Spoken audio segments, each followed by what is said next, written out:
Εάν ξεκινάς τώρα το spinning για το ελαβράκι, το πιο πιθανό είναι να έχεις μπερδευτεί με τα χιλιάδες τεχνητά που κυκλοφορούν. Ποιο κάνει για εδώ, πότε βάζω το ένα, πότε χρησιμοποιώ το άλλο. Σήμερα θα τα απλοποιήσουμε όλα. Θα δούμε τις 4 βασικές κατηγορίες που πρέπει να έχεις στην κασετίνα σου και κυρίως το πότε και το γιατί επιλέγουμε την κάθε μία. Είμαι ο Σπύρος από την Angler Mania και πάμε να τα δούμε ένα-ένα. Ξεκινάμε λοιπόν με την κατηγορία νούμερο 1 και ίσως την πιο διασκεδαστική που δεν είναι άλλη από τα τεχνητά επιφανείας ή αλλιώς top water. Σε αυτή την κατηγορία συναντάμε κυρίως τεχνητά walk the dog ή αλλιώς what to do και popper. Ας δούμε έτσι κάποια παραδείγματα.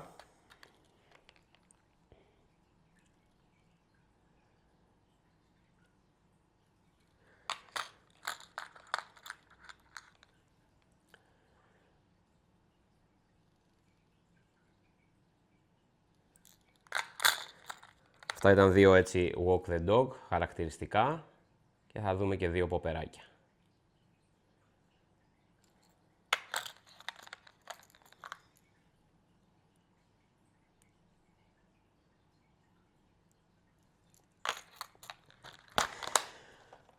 Πότε βάζουμε τώρα αυτή την κατηγορία των τεχνητών? Πρώτον, όταν δούμε μία επίθεση από ψάρι στην επιφάνεια του νερού ή δούμε μικρό γόνο να κινείται εκτός νερού, που σημαίνει ότι κάποιο ψάρι το κυνηγάει. Ή γενικότερα όταν βλέπουμε κίνηση στην επιφάνεια του νερού. Δεύτερον, σε σημεία που άλλα τεχνητά, άλλες κατηγορίες τεχνητών σίγουρα θα σκάλωναν. Και ποια είναι αυτά? Τα πάρα πολύ ρηχά νερά. Πάμε να δούμε τώρα 2 συνθήκες, μάλλον όχι συνθήκες, 2 ώρες της μέρας που τα walk the dog γενικά και τα popper είναι αποτελεσματικά. Είναι την αυγή και το σούρουπο, όπου έχει παρατηρηθεί ότι εκείνες τις 2 φάσεις της ημέρας τα λαβράκια καρτερεύουν κοντά στην επιφάνεια. Θυμήσου, η επίθεση εδώ είναι η πιο θεαματική από όλες τις κατηγορίες των τεχνητών. Οπότε, προτίμησε να ξεκινήσεις με την κατηγορία αυτή και θα με θυμηθείς. Οι επιθέσεις που θα δεις θα είναι μοναδικές. Κατηγορία νούμερο 2. Τα κλασικά minnows και μιλάμε για την ραχοκοκαλιά του spinning. Τα minnows δεν είναι άλλα από εκείνα τα τεχνητά με τη χαρακτηριστική γλώσσα στο μπροστινό μέρος τους.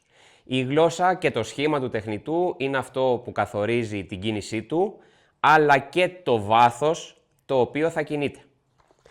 Πάμε έτσι να δούμε 2 παραδείγματα.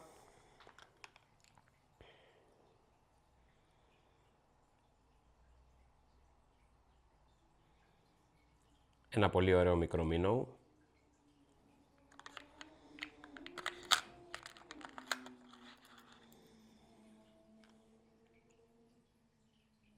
Και άλλο ένα.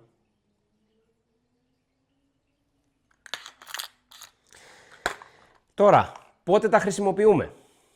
Είναι η νούμερο 1 επιλογή μας όταν έχει κύμα, όταν έχει αφρουδιά ή έντονα ρέματα. Η γλώσσα είναι που τα κρατάει σταθερά μέσα στο νερό, εκεί που άλλα τεχνητά, ίσως άλλου είδους τεχνητά σε άλλης κατηγορίας, δεν θα μπορούσαν να κινηθούν. Εάν το νερό είναι ανακατεμένο, ένα minnow με έντονη κίνηση είναι αυτό που θα στείλει τα σωστά σήματα στο λαβράκι ώστε να το εντοπίσει. Κατηγορία νούμερο 3 είναι αυτή των sinking pencils. Τα τεχνητά αυτά δεν έχουν γλώσσα και βυθίζονται κάποια πιο αργά, κάποια πιο γρήγορα. Πάμε να δούμε έτσι 2 χαρακτηριστικά παραδείγματα.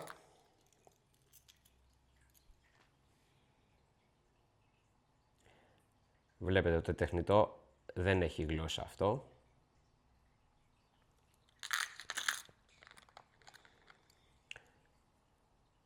Και άλλο ένα.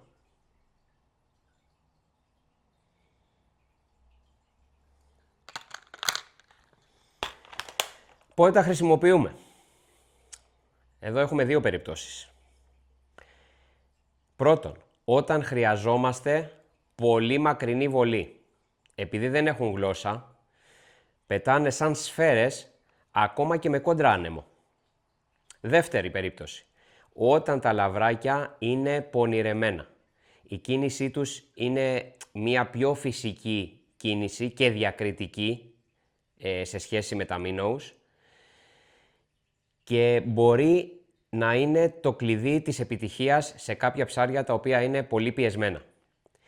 Αν το νερό τώρα είναι κρίσταλλο, πεντακάθαρο και τα ψάρια δείχνουν φοβισμένα, ένα sinking pencil με αργή ανάκτηση μπορεί να κάνει πραγματικά τη διαφορά εκεί που τα υπόλοιπα θα αποτύχουν.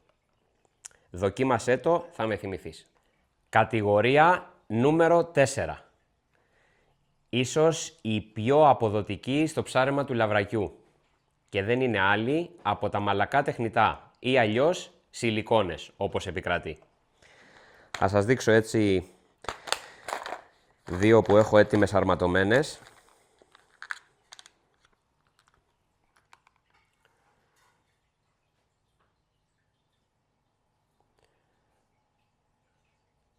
Εδώ την έχω με αγκίστρι offset αρματωμένη.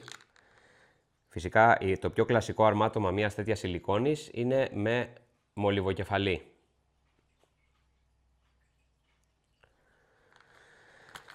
Λοιπόν, πότε χρησιμοποιούμε την κατηγορία των τεχνητών αυτών? Όταν τα ψάρια είναι νοθρά και είναι κολλημένα στο βυθό. Η σιλικόνη έχει μια πολύ πιο ρεαλιστική κίνηση και υφή από οποιαδήποτε άλλη κατηγορία που είπαμε προηγουμένως. Εάν ψαρεύεις σε λιμάνια με μεγάλα βάθη ή αν θέλεις να ξύσεις πραγματικά το βυθό σε μέρη με πολλά σκαλώματα, χρησιμοποιώντας ένα offset αγκίστρι σαν και αυτό που σας έδειξα προηγουμένως, η σιλικόνη είναι πραγματικά μονόδρομος. Μην τις φοβάσαι. Είναι το κρυφό χαρτί κάθε έμπειρου σπίνερ. Αυτές λοιπόν ήταν οι 4 κατηγορίες των τεχνητών που πρέπει να έχεις στην κασετίνα σου. Δεν χρειάζεται να αγοράσεις 50 διαφορετικά τεχνητά με τη μία. Πάρε 1 ή 2 ποιοτικά από κάθε κατηγορία και μάθε το πώς κολυμπάνε και πώς συμπεριφέρονται στο νερό. Το spinning είναι παρατήρηση και δοκιμή. Αν σου άρεσε το σημερινό βίντεο, κάνε ένα like και μια εγγραφή στο κανάλι της Angler Mania. Και γράψτε μου κάτω στα σχόλια ποια είναι η αγαπημένη σας κατηγορία τεχνητών για το ψάρεμα του λαβρακιού. Τα λέμε στο επόμενο.